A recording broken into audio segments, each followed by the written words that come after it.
Nah, cara supaya untuk bisa mengembangkan itu kita harus kenal siapa kita dan kita bisa apa. Kita bisa lihat kelebihan orang, kenapa kita nggak bisa melihat potensi yang ada di dalam diri kita. Trying to know ourselves well. Setelah itu don't be insecure. Insecure itu ada dua hal. Yang pertama insecure yang diperbolehkan dan yang kedua insecure yang tidak diperbolehkan. Kan kita nggak mau hidup kita gini-gini aja gitu. Jadi perlu ada yang namanya movement dan improvement. Benar. Allah itu nggak akan ngasih jawaban atas indah pada waktunya kalau kita nggak usaha. Kan manjada wajada.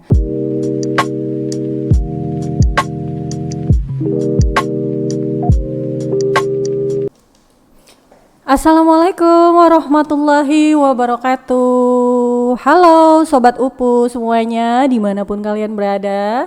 Jumpa lagi, welcome back again di channel kesayangan kita di podcast Sobat Upu. Gimana kabar kalian semuanya?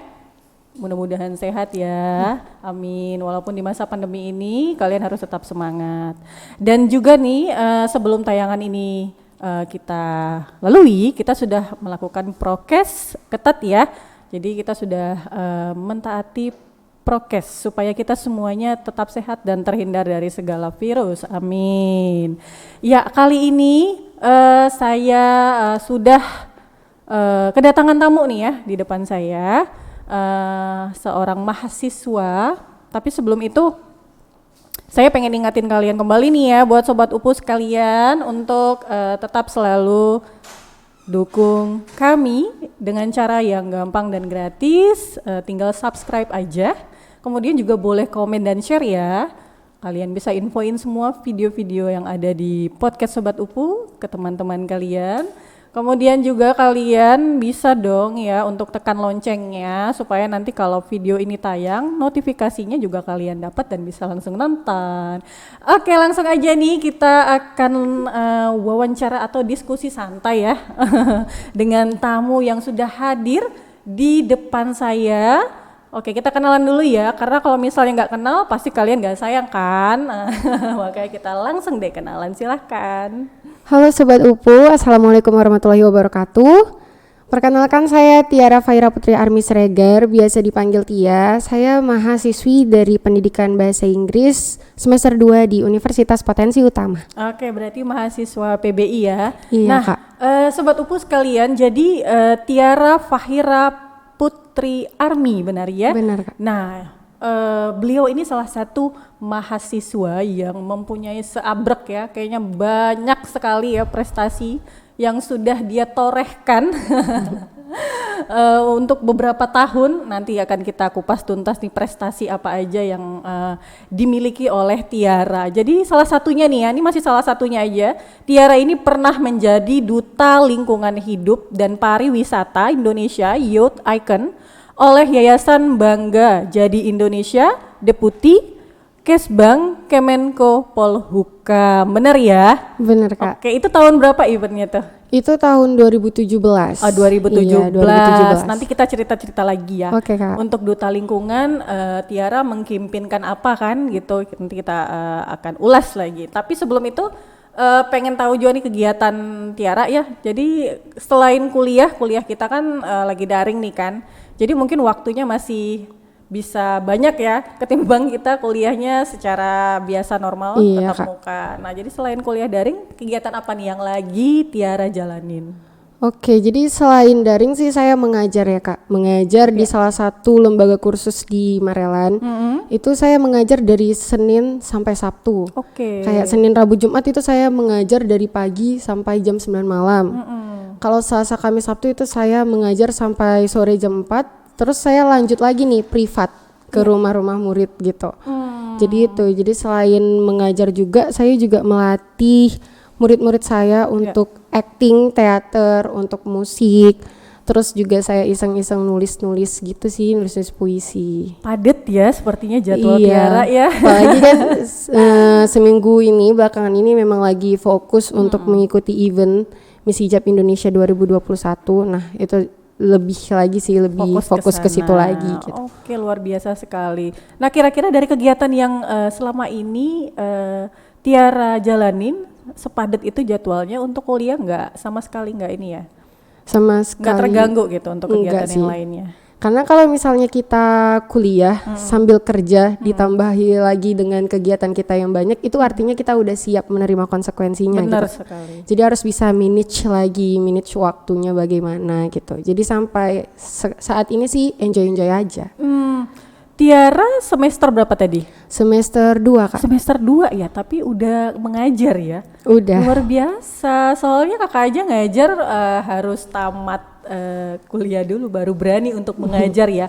Ini Tiara masih semester 2 loh Sobat Upu, dia udah punya keberanian untuk bisa ngajar loh. Luar biasa sekali ya. Ini ciri-ciri anak milenial zaman sekarang nih kayak ini ya. Jadi tetap produktif ya di masa-masa pandemi ini. Nah, kemudian kegiatan selain itu untuk hobinya apa nih? Hobi? Kalau hobi sih lebih ke menulis sama bernyanyi. Oke. Nah, kalau di menulis sendiri biasanya kesibukan saya tuh saya buat apapun, puisi, cerpen, quote, nanti saya share di sosial media saya. Terus kalau misalnya ada event nih di tempat saya mengajar, itu hasilnya saya buat jadi teater. Jadi saya buat teater dari cerita yang saya tulis sendiri. Bikin puisi, temanya puisi apa sering? Temanya apa, mungkin puisi cinta, puisi kenegaraan ya? Random sih Kak. Random. Oke ya. Sesuai suasana hati kali atau inspirasi yang datang ya? Enggak selalu sesuai suasana hati. Jadi kalau memang setiap hari tuh memang harus tulis gitu. Oh gitu ya. Cuma memang kalau kita menulis sesuai dengan apa yang kita rasakan itu lebih dapet gitu. Iya kan. Iya. Biasanya kalau yang sesuai yang kita rasakan, kadang-kadang kan memang harus mengingat kayak momen-momen yang lagi ini. Karena inspirasi itu kan datang susah tuh. Kalau Tiara sendiri gampang gak sih dapat inspirasinya itu? Karena memang menulis itu udah passion tadi kan, jadi enjoy aja. Dan untuk mencari inspirasi itu kalau memang mau menulis sesuai dengan my experience itu gampang, tinggal mengingat masa-masa saya yang mau saya tuliskan. Tapi kalau seandainya memang mau nulis nih, nggak pernah ngalamin, kan sering ikut misalnya kompetisi, temanya ini, tapi kita nggak pernah ngalamin, itu biasanya saya mencari inspirasi dari lagu. Jadi misalnya mau buat puisinya itu tentang kenegaraan, itu biasanya sambil denger lagu Indonesia Pusaka misalnya gitu. Kayak Bagi Bu Negeri. Iya, jadi kan ikut-ikut terbawa dia suasananya. Benar sekali. Oke, bisa kita tampilin nggak nih profilnya Tiara nih? Oke, ini bisa kita lihat di layar TV ya Sobat Upu ya. Dari 2008 ya itu Tiara sudah banyak menjuarai event-event atau lomba-lomba ya. Oke, dari 2008 ini dia pernah juara 1 membaca doa sehari. 2008 kelas berapa ya? Itu kelas 2 SMP SD. Atau SMP? SD ya? SD Kak, 8 tahun kan kelas 2 SD tuh. Gila ini dari SD Sobat Upu, dia udah rajin nih kayaknya ya. Wah 2013 ranking 1 terus ya di SD ya. Masuk ke 2015 sudah ada 1, 2, 3, 4, 5 yang dijuarai. Nah kalau yang terbaru ini kita lihat ya dari 2021 ya, pengalamannya juga banyak. 2020 Tiara sendiri juga melatih teater. SKHMC, boleh tahu nggak? SKHMC ada kepanjangannya? SKHMC itu Sekolah Kursus Herman Marelan City, jadi tempat saya mengajar Kak. Gitu. Kemudian juga sering tampil di teater ya, di bakti sosial oleh Sasepu. Ya Sasepu ini di komunitas di Potensi ya, UKM ya? UKM. Oke. Melatih teater juga di 2020 sering, kemudian juga 2018, 2017, 2011. Kalau juaranya dari 2008 sampai 2019 ya, adalah sampai 2020 lah. Aduh, pokoknya kalau dijabarin satu-satu mungkin durasinya bisa panjang nih ya. Yang pasti Tiara ini sangat amat luar biasa ya. Ya, produktif sekali dari SD. Bayangkan kita kayaknya SD masih main karet ya. Ya nggak Sobat Upu ya, ada yang sama nggak SD-nya kita main karet atau main guli ya? Kalau si Tiara udah juara 1 loh membaca doa sehari-hari, luar biasa ya. Berarti kamu juga seni teater ya? Iya Kak, seni teater. Seni teater, ada lagi nggak selain seni teater, kegiatan yang kamu gelutin atau yang kamu sukai? Musik teater juga, ya? sama musik sih Kak. Jadi dua-dua itu memang Kalau disuruh pilih teater atau musik sulit. Oke, sama-sama ya kayaknya. Sama-sama ya. suka. Dari kecil juga memang udah dikenalkan sama keluarga tentang kedua seni itu gitu. Oke, berarti keluarga juga punya darah seni yang cukup kental ya. Jadi ke Tiara juga nular jadinya ya seninya. Gitu. Nah, terkait dengan seni teater nih pengen tahu juga nih. Yang namanya seni itu kan kita harus mempunyai yang namanya kreativitas dan ekspresi kan pasti kan. Apalagi teater berhubungan dengan yang namanya acting gitu ya. Kan iya gitu ya kan.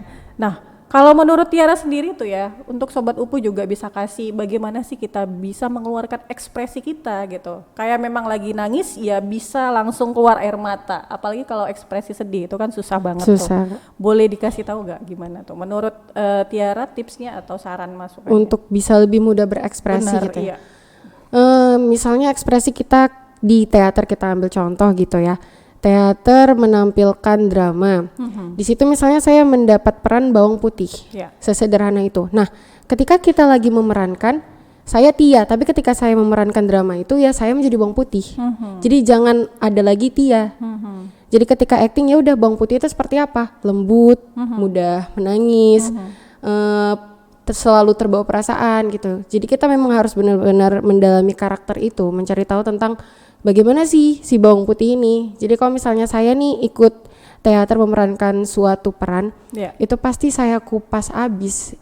Saya ini dapat peran apa? Mulai dari kebiasaan dia berbicara, kebiasaan dia duduk, berdiri, sampai mengernyitkan dahi gitu. Itu memang benar-benar kita harus betul-betul kenal gitu sama peran yang mau kita mainkan. Oke, berarti sebelum kita memerankan suatu tokoh, kita harus ada yang namanya observasi. Observasi, ya kan? Benar. Sebelum itu kita harus cari tahu ya tentang tokoh yang akan kita perankan. Iya, benar. Kemudian kita latihan. Nah, untuk Tiara sendiri berapa lama tuh bisa memerankan satu tokoh? Bisa memerankan satu tokoh. Butuh berapa lama gitu? Misalnya si bawang putih deh tokohnya kan. Nah, kalau misalnya untuk observasi dan analisa tentang si karakter tadi, saya hanya butuh 1 hari sih bisa saya bilang. 1 hari memahami tentang siapa sih si bawang putih ini, observasinya. Nah, tapi kalau untuk supaya lebih lancar lagi dan lebih bisa lagi, itu kembali langsung ke latihan. Karena kan teater itu bukan terpaku sama reading aja gitu. Jadi supaya bisa kita langsung di lapangan. Benar. Kadang kalau kita latihan nih di depan kaca, beda nanti pas latihan sama kawan-kawan teater lain gitu. Jadi langsung aja gitu latihan setelah observasi. Oke. Nah, kemudian kan nih Tiara, untuk di teater kamu otodidak atau memang gimana nih? Untuk teater. Darah seni teaternya itu otodidak belajarnya atau memang ikut mungkin ada les atau mungkin kamu juga ikut komunitas? Gak pernah sih Kak, gitu ya? Gak pernah ikut komunitas, gak pernah juga ikut les. Bisa teater karena apa ya? Iya otodidak ya, suka aja gitu. Saya tuh kan menulis puisi. Gimana caranya puisi yang saya buat ini jangan orang lain yang bawa. Itunya awal mulanya kan. Pas SD ada lomba puisi. Jadi menulis puisi gitu.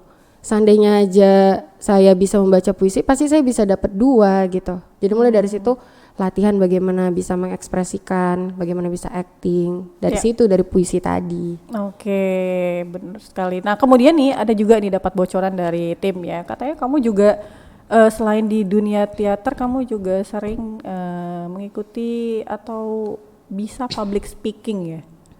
Oke, dan juga kamu sering mengerjakan hal-hal yang berbau sosial. Itu bisa diceritakan public speakingnya itu mengenai hal apa aja yang pernah diikutin eventnya atau apa? Nah, kalau public speaking tadi, kenapa saya bisa suka banget sama dunia public speaking?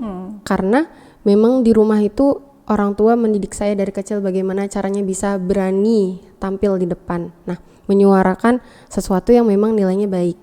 Nah, untuk public speaking sendiri itu saya aktif di MC.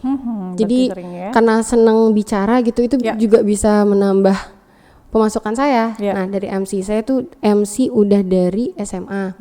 Nah, selain MC, saya juga sering jadi guest star. Misalnya tentang ada talk show tentang lingkungan. Nah, saya disuruh mengisi lah di situ, memberikan ilmu edukasi. Nah selain tentang lingkungan juga paling terbaru sih waktu itu di Radio Kiss ya. Itu kemarin saya menceritakan tentang kemerdekaan. Jadi pas 17 Agustus. Ya, ini ada juga di layar TV kita nih ya, kegiatan ya, seabreknya Tiara ya, ini boleh ceritain ini waktu di KIS tadi ya? Iya, ini waktu di KIS itu sama rekan-rekan di Indonesia Youth Icon. Nah, jadi di situ kami menjelaskan tentang apa itu Indonesia Youth Icon, terus bagaimana menjadi generasi muda yang benar-benar merdeka. Karena kan sebenarnya kita tuh benar-benar merdeka nggak sih? Nah, disinilah dibahas gitu. Oke. Yang sebelumnya tadi ada nih fotonya. Oke. Nah, kalau ini kelas berapa nih? Itu ya Allah, itu kelas 2 SMA. Oke, lagi apa nih? Itu ini lagi edukasi campaign. Campaign tentang lingkungan, tentang apa ya kemarin? Menanam pohon bakau. Oke, jadi terkait dengan kegiatan ini, mungkin bisa dikasih tahu ya. Kemarin kan pernah jadi duta lingkungan itu kan. Apa aja sih isi dari campaign sebagai duta lingkungan? Isi dari campaign sebagai duta lingkungan itu jadi saya mengajak ke masyarakat untuk lebih peduli sama lingkungan, khususnya untuk si pemuda yang umurnya masih muda-muda gitu kan. Nah, saya sih lebih fokus ke masalah sampah. Jadi banyak orang yang salah mengira tentang sampah. Banyak orang mengira bahwa sampah itu tentang apa yang kita buang. Sebenarnya sampah itu tentang apa yang kita bawa, tentang apa yang kita beli. Kayak misalnya kita beli makanan nih ke minimarket. Nah, itu kan kita bawa plastiknya ke rumah. Nah, belum lagi nanti apa yang kita beli, kita nggak bawa paper bag sendiri. Kita terima plastik dari sana, otomatis kita yang membawa sampah itu, kita yang memproduksi sampah itu. Nah, karena kurangnya ilmu tentang recycle, reuse sama reduce, itulah akhirnya sampah menumpuk dan lapisan ozon menipis gitu. Jadi saya fokusnya ke situ, ke sampah memang. Ya berarti mengkampanyekan tentang kayak ini ya, mungkin bisa mendaur ulang sampah yang kita bawa ya kan, dari diri kita sendiri ya, untuk supaya ya tidak menjadi apa ya, sampah itu pun mungkin juga bisa bermanfaat seharusnya ya, kalau memang kita tahu caranya gitu, dan kita punya ilmunya bagaimana cara merecycle yang namanya sampah. Ini sampahnya mau diapain nih setelah dibungkus-bungkus gini? Nah, ini biasanya kalau udah dikumpulin gini sampahnya dipilah lagi. Mana sampah yang bisa kita recycle, mana yang harus dibuang kita buang gitu. Nah, untuk di Kota Medan sendiri, menurut seorang Tiara udah sadar nggak dengan yang namanya pengelolaan sampah? Untuk pengelolaan sampah sih kurang banget ya, apalagi di tempat-tempat kayak gini nih. Ini waktu itu di Lapangan Merdeka. Jadi kita datang ke sana, menikmati suasana di sana, enjoy, menikmati fasilitas di sana, tapi kita nggak care gitu untuk buang sampah aja nggak bisa. Padahal kan tempat sampah banyak banget di situ, sampai nggak terhitung. Saya kemarin ke sana kan, apalagi itu tempat sampahnya udah dipisah-pisah, mana sampah yang bisa didaur ulang, mana sampah yang apa. Jadi memang kurang sih kalau untuk di Kota Medan menurut saya. Iya, dia sepertinya kalau kita lihat sih masih di tempat-tempat objek tertentu aja ya, belum merata mungkin ya, kayak ke pinggiran merata gitu ya. Pinggiran kayak Marelan, Mabar, Belawan mungkin kayak pun belum ya. Belum kita lihat ya yang namanya pengelolaan sampah itu dengan baik ya. Mungkin bisa jadi saran kali ya buat pemerintah kita untuk lebih meratakan lagi dan memberi edukasi juga lagi ya kepada masyarakat tentang pengelolaan sampah gitu ya, supaya ya sampah-sampah ini juga nggak berserakan di mana-mana ya, benar. Gitu kan, meringankan pekerjaan juga ya yang apa sih, tukang sapu jalan gitu karena ada juga kan pasti di duta lingkungan ini impactnya itu kan banyak ya. Salah satu impact yang mungkin menurut saya kena gitu ke saya karena gini, teman saya tuh lagi piket. Jadi dia cuma nyapu pasir-pasirnya aja. Sampah-sampahnya itu nggak dikutip. Ya udah, itu tugas kau kan duta lingkungan katanya. Loh, kenapa gitu? Ya jadi itulah makanya sekalian campaign sekalian edukasi juga. Kalau duta lingkungan itu hanya jembatan, hanya bagaimana saya bisa memberikan edukasi kepada masyarakat untuk ayo kita sama-sama membuat medan rumah kita tuh benar-benar menjadi rumah yang bersih dan sehat. Masalah kebersihan ya tanggung jawab bersama. Iya benar gitu. sekali ya. Walaupun kita juga mengedukasi A, B, C, D ya dari dirinya kita, kesadaran itu juga nggak bakalan tercapai ya. Benar nggak ya Tiara ya? Oke. Nah kalau ini Tiara di mana nih Tiara? Ini di Lapangan Merdeka juga, World Clean Up Day ini. Saya ikut 2 tahun sih, 2019 sama 2020. Jadi kegiatan World Clean Up Day ini di hampir 150 negara. Nah, di Indonesia itu di Medan salah satunya. Makanya saya selalu seneng kalau ikut World Clean Up Day ini. Bisa banyak temen ya dari beberapa negara ya. Makanya masuk PBI ya. Untuk bisa mengasah bahasa ya, karena kan kalau kita bisa mengasah bahasa, apalagi kan bahasa Inggris ya biasanya kan, itu bahasa kan Inggris sih. memang supaya bisa menjangkau negara-negara lain ya. Oke, ada lagi nggak fotonya yang bisa kita kupas tuntas? Oke, ini pose manis kayaknya. Di Lapangan Merdeka masih ya? Iya. Oke, ini waktu kelas berapa nih? Kelas 2 SMA juga. SMA juga ya, iya. Oke, ada lagi? Nah, ini juara apa nih? Nah, inilah dia waktu itu acara puncak Indonesia Icon. Di situ saya terpilih menjadi duta lingkungan hidup dan pariwisata di Lapangan Benteng. Pas Hari Sumpah Pemuda, 28 Oktober. Iya. Selama berapa lama Tiara jadi duta lingkungan hidupnya? Kalau duta lingkungan itu setahun. Setahunnya. Kalau ini kemarin karantinanya 9 hari. 9 hari. Oke, ya. Baik. Oke. Ini kalau yang ini Tiara itu edukasi juga. Oh, edukasi tentang ya. lingkungan. Capek nggak sih mengedukasi orang-orang dengan pemikiran yang berbeda-beda kan, sikap yang berbeda, kira-kira sulit nggak atau lelah nggak sih?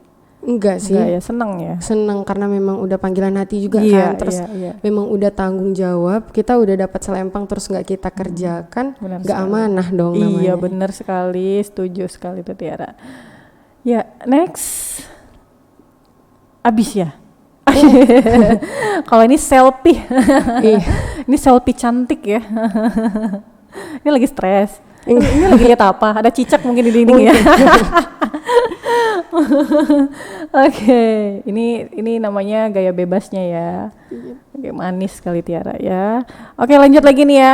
Fotonya mungkin nanti kalau ada lagi kita bahas lagi. Kita lanjut ke yang namanya nih, nyebrang dulu kita ya ke seni teater tadi ya. Kita lanjut lagi. Kalau menurut Tiara, sejauh mana Tiara bisa berekspresi lewat teater? Sejauh mana saya bisa berekspresi lewat teater? Jauh kali Kak. Apalagi saya kan udah berkecimpung di teater ini dari SD ya. Orang mengira kalau teater itu cuma sekedar acting, seni peran, ketawa nangis. Padahal enggak. Sebenarnya teater itu kalau menurut pendapat saya, teater itu panggungnya seni gitu. Jadi di teater kita bisa acting, kita bisa nyanyi, karena kan ada yang namanya drama musikal. Jadi kita bisa acting sambil nyanyi. Terus kita juga bisa dancing di situ. Selain itu, bagi yang hobi menulis, kita bisa jadikan tulisan kita tuh sebagai suatu penampilan. Bener. Kita juga kalau memang kita punya kemampuan untuk mendirect, kita bisa membuat film. Nah, itu kan semua ilmunya di teater. Jadi semua seni itu bergabung menjadi satu, itulah jadilah teater. Kalau menurut saya. Jadi saya bisa sih mengekspresikan semuanya itu lewat teater. Mau dari tulisan, nyanyi ataupun acting. Semuanya ini ya berhubungan ya. Dan jadi satu ya, jadilah ekspresi ya. Kalau boleh tahu, di selama menjalani seni teater, ekspresi apa yang paling sulit menurut Tiara? Ekspresi yang paling sulit nangis. Tetep ya kayaknya. Iya nangis karena susah nangis saya orangnya. Iya, tapi kalau misalnya acting marah gitu, itu suka. Kalau marah kayaknya semua orang bisa ya, gitu ya. Nangis memang yang susah ya. Susah, itu perlu pendalaman lagi. 1 jam sebelum tampil tuh harus meditasi namanya. Yoga dulu. Iya. Mengingat-ingat apa yang bisa membuat Tiara nangis ya. Ya kayaknya memang kalau nangis sih aktingnya memang dirasakan susah kepada penggiat-penggiat seni ya, gitu ya. Nah sekarang kita ada nih isu-isu yang lagi viral nih, Tiara ya kan, tentang mungkin seni itu kan banyak ruang lingkupnya ya. Kalau kayak Tiara seni teater, nah kalau ini kita bahas sedikit tentang seni mural ya. Oke. Kan? Nah, yang namanya seni itu katanya kan memang kita bebas ya, bebas dalam berekspresi melalui seni. Nah, sedangkan yang terjadi pada saat sekarang ini, banyak karya-karya seni itu yang mungkin mendapat batasan ya, batasan-batasan. Dan yang pernah tahu nggak yang baru-baru ini kan seni mural yang dihapus ya oleh adalah gitu ya dihapus. Nah kalau itu menurut Tiara bagaimana? Jadi kan seni jadinya malah kita kan jadi terbatas gitu. Nggak bebas lagi kan gitu. Kalau arti seni itu sendiri sebenarnya kebebasan kita dalam berekspresi. Tapi itu tadi yang namanya kita mau berekspresi dan menampilkan hasil kita seperti mural tadi. Apalagi kita berada di Indonesia yang bisa kita bilang norma kesopanannya budaya timurnya itu kental. Jadi kalau misalnya kita mau menampilkan sesuatu itu memang ada apa ya kita bilang yang nggak bisa dilewati batasnya. Misalnya ras, suku, agama, apalagi negara itu paling krusial itu. Padahal pemuda-pemudi itu maksudnya niatnya baik. Mungkin bisa kita bilang kasarnya menyindir, tapi ada sebenarnya pesan dan keprihatinan dan rasa perhatian kita lewat si mural itu tadi. Contoh yang pernah saya baca tuh mural dipaksa sehat di negara yang sakit gitu. Jadi itu dihapus dengan respon yang emang negara kita itu sakit gitu. Kalau pandangan saya sendiri sih sebenarnya nggak masalah. Cuman kenapa dihapus karena kita lagi ada di masa-masa sulit gitu Kak. Apalagi pandemi kayak gini kan. Pada sensitif ya. Pada sensitif. Jadi apalagi kita tambah seperti itu dianggap kesannya provokatif itunya. Jadi kalau memang di masa-masa seperti ini kita harus saling rangkul dan support, tampilkanlah yang positif-positif gitu kalau menurut saya. Oke. Nah jadi sebaiknya kita harus berseni yang seperti apa kalau menurut Tiara sendiri di masa yang sulit sekarang ini? Berseni yang seperti apa? Apalagi di masa pandemi ini ya. Kalau menurut Tia sih terkait dengan seni yang mural yang tadi kita itu bahas. Lebih ke memberikan semangat sih, memberikan semangat terus memberikan keyakinan kalau negara kita tuh pasti sembuh gitu. Karena memang mohon maaf ini pendapat saya sebagai pemuda ya, pemuda Indonesia sebagai anak muda di Indonesia ini yang diberitakan tentang COVID itu tentang berapa yang terjangkit, berapa yang meninggal. Seandainya aja yang kita share itu yang berita bahagia gitu loh. Yang kita share tentang yang sembuh, terus yang berhasil melewati masa-masa itu, bagaimana kiat-kiatnya. Nah itu kan memberikan sugesti yang positif gitu untuk masyarakat Indonesia. Benar sekali. Itu tadi sama dengan mural tadi kan, karena bertahan sehat di negara yang sakit itu sebenarnya memang memberikan pesan yang jadi buat kita drop gitu. Jadi lebih bisa kasih yang bisa buat kita semangat dan percaya kalau pandemi ini pasti berakhir. Iya, betul sekali, setuju dengan Tiara ya Sobat Upu ya. Memang sih ya, saya juga sebagai pribadi juga merasakan hal-hal seperti itu ya. Setuju sekali dengan Tiara. Memang ya di masa seperti ini kayak kita perlunya semangat gitu ya. Semangat untuk bisa menjalani pandemi ini dengan semangat senang gitu tanpa adanya tekanan ketakutan ya pada takut mati lah takut ini kan takut. Apalagi juga kita di Medan ini kan apalagi pembatasan juga banyak sempat jadi zona merah juga ya mudah-mudahan enggak zona merah lagi sehingga ekonomi di Medan juga bisa berjalan dengan lancar pada seperti normalnya lah ya supaya juga nggak ada kegaduhan. Iya benar. Ya mudah-mudahan ya Allah ya berakhir segera pandemi ini supaya kita tatap harus muka. Berdoa. Iya benar tatap muka kan? Rindu ya. Rindu. Selama ini kan semester 2. Iya semester 2. Udah pernah masuk? Belum pernah itu makanya kan Kak. Benar. Nanti kalau misalnya masuk berarti pas semester 1-2 pas pandemi ya? Iya pas pandemi daring. Ya ampun ya mudah-mudahan ya biar bisa ketemu sama dosennya sama teman-temannya ya. Oke ya nah Oke, kemudian nih untuk Tiara lagi, perlu nggak kita yang namanya mengembangkan nilai-nilai dari diri kita? Perlu nggak sih? Perlu sih Kak. Gitu.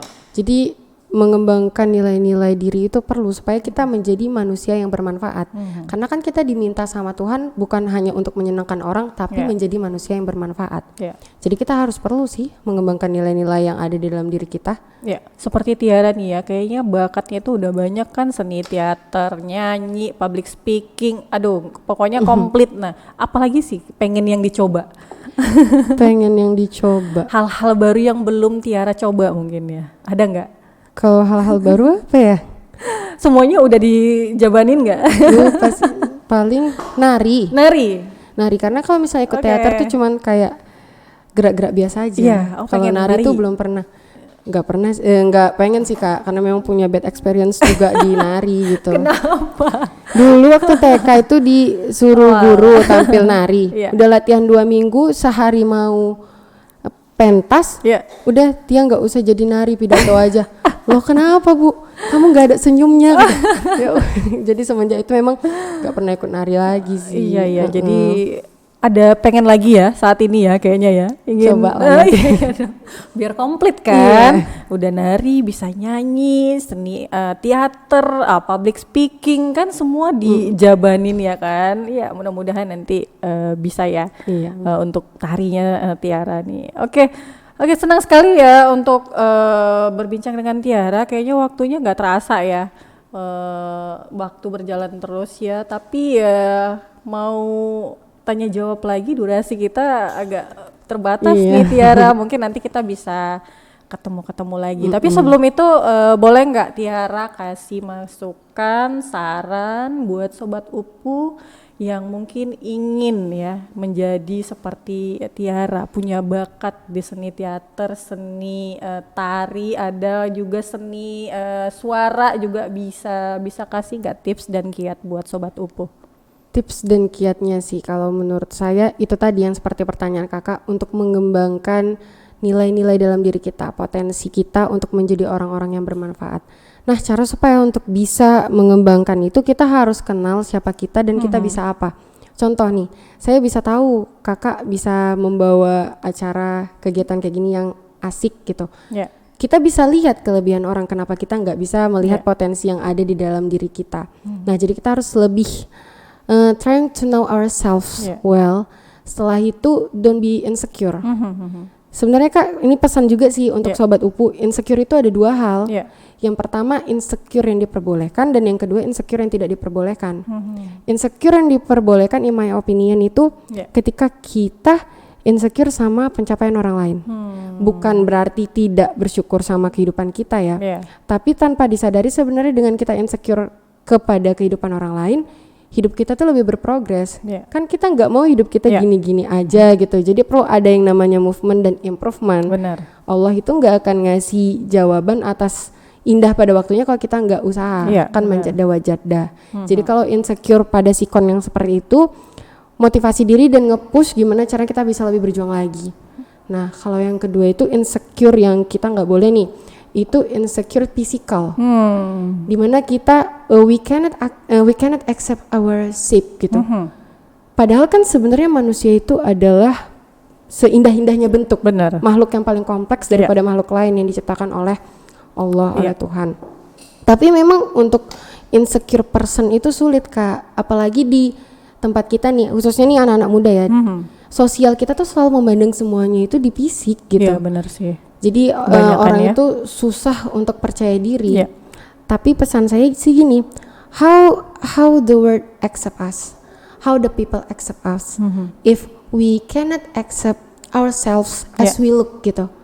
Jadi pas insecure saya selalu tanamkan gini, seburuk-buruknya bentuk kita, itu kita, milik kita. Benar. Dan sebaik-baiknya bentuk orang lain, itu orang lain, milik orang lain, artinya itu bukan kita. Benar sekali. Jadi buat apa kita terpaku sama kelebihan orang? Karena seburuk-buruknya kita bisa menjadi versi terbaik tanpa harus terpaku sama versi yang lain. Jadi lebih ke trying to accept ourselves well gitu sih, I think. Ya, setuju sekali memang ya. Iya memang banyak sekali nih ya, apalagi cewek-cewek yang aku insecure banget sama dia, aduh aku pengen diet, aduh kan, memang kadang-kadang banyak sekali yang ditemukan seperti itu.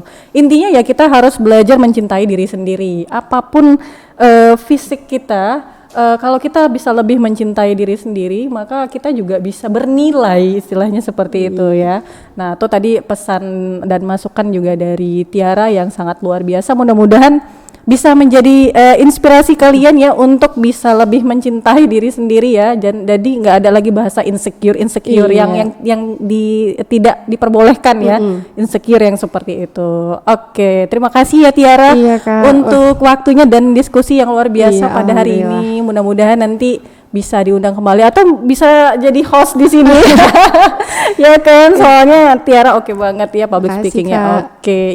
Untuk Sobat Upu mungkin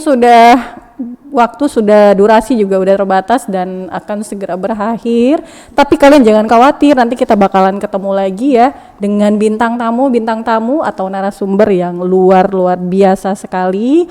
Yang intinya sih sebenarnya bukan pamer atau apa ya, tapi supaya bisa menginspirasi kalian. Apabila ada yang baik silahkan kalian ambil, kalau misalnya ada yang buruk dari kami jangan kalian ambil deh ya, dibuang aja ya. Jadi ambillah yang bermanfaat. Oke, untuk itu sekian ya podcast Sobat Upu, dan kalian jangan lupa nanti tayang. Kalau misalnya tayang nih, ini biasanya kita podcast di hari Rabu dan di hari Sabtu. Jadi pantengin ya, dan jangan lupa kalian subscribe, gratis loh, nggak bayar.